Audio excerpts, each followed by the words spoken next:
রাতের বেলা এই সব প্রাণী বের হয়, নবী সাল্লাল্লাহু আলাইহি ওয়াসাল্লাম বলেছেন, অতএব আপনাদের বাচ্চা যারা আছে এদেরকে সন্ধ্যাবেলায় বাইরে ছেড়ে দিবেন না।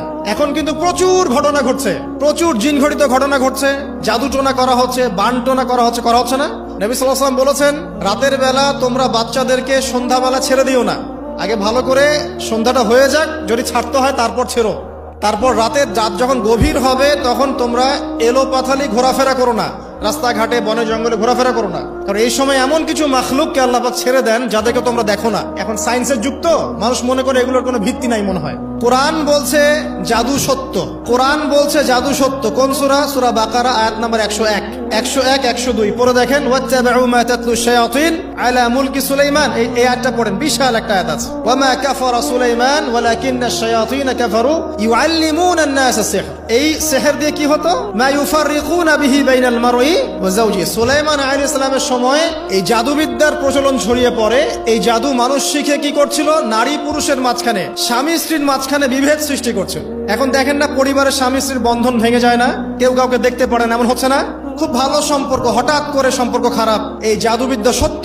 এবং এখনকার অনেক ভণ্ড যে কবিরাজগুলো বের হয়েছে, এরা জিনকে তাবে করে নিয়ে এই জিনদের মধ্য দিয়ে মানুষের মধ্যে জাদু ছড়িয়ে দিয়েছে। এই জাদুবিদ্যা সত্য। এর ফলশ্রুতিতে বহু পরিবার ধ্বংস হয়ে যাচ্ছে, দৃশ্য অদৃশ্যের অনেক ক্ষতি আছে। এগুলো এখনকার সায়েন্স বিশ্বাস করে না। আর সায়েন্স বিশ্বাস করে না বলে যে আমরা বিশ্বাস করবো না এমনটাও নয়। এখন বিজ্ঞান যেটা প্রমাণ করতে পারে নাই, এটা কি বিজ্ঞানের ব্যর্থতা না ইসলামের ব্যর্থতা? আল্লাহ রব্বুল আলামিন এবং তার রাসূল যা বলেছেন সেটাই চূড়ান্ত সত্য। সেটা আমরা প্রমাণ করতে পারি বা না পারি, এটাকে অন্ধভাবেই বিশ্বাস করতে হবে। এটাই হচ্ছে একটা মৌলবাদী কনসেপ্ট। আর এভাবে ইসলামের মৌলিক বিষয়গুলোকে না মানলে কেউ মুসলিমই হবে না। কথা কি বুঝতে পারছেন? আচ্ছা, তিনি বলছেন রাতের বেলা এমন কিছু মাখলুক বের হয় যাদেরকে তোমরা দেখো না। দুষ্ট জিন বের হয়। কি বের হয়? জিন জাতি নাই পৃথিবীতে? আল্লাহ পাক সূরা জিন নামে একটা গোটা সূরা নাজিল করেছেন, করেন নাই? কুল উহিয়া ইলাইয়া আন্নাহু ইসতামা নাফারুম মিনাল জিন্নি ওয়াকালু ইন্না সামি'না কুরআনান আজাবা। জিনদের একটা দল কোরআন শুনে বলেছিল যে আমরা অদ্ভুত আজব একটা কোরআন শুনেছি।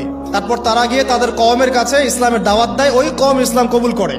এটা নবী সাল্লাল্লাহু আলাইহি ওয়াসাল্লামের জীবনের সেই সময়কার ঘটনা, যখন নবীজি তায়েফ থেকে ফিরে আসছেন। তায়েফবাসী তাকে অত্যাচার করলো, তিনি নাখলা উপত্যকায় এসে নামাজ পড়ছেন, ওই নামাজের কেরাত শুনে জিনরা ইসলাম কবুল করেছে।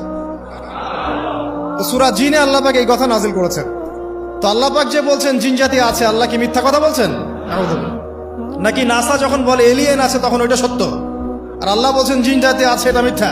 তা আমাদেরকে আবার নতুন করে মুসলমান হওয়া লাগবে এখন না? আমাদের কনসেপ্ট চেঞ্জ হয়ে গেছে।